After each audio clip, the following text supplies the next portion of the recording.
Alright, real quick update. I got this new payphone apart here, and that back portion here is just threaded. You have to unthread it from the inside, so it had a large kind of screw from the inside here. You had to open up this coin tray first, and reach back, undo the back, and then the back cover comes off. And then here we have the insides. And man, I can't believe how simple this is.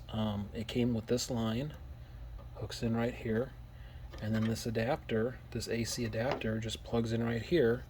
And it's designed so that, if your plug is up here in the middle, you can just put the cover over it.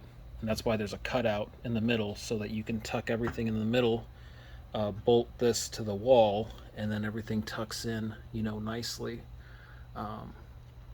Anyway, pretty straightforward device. I mean, it's not a very heavy duty unit. It's honestly it's a little on the flimsy side. I'm a little surprised how kind of flimsy this thing is, but it is what it is. So there you have it. That is your really basic payphone, basically ready to go for home use.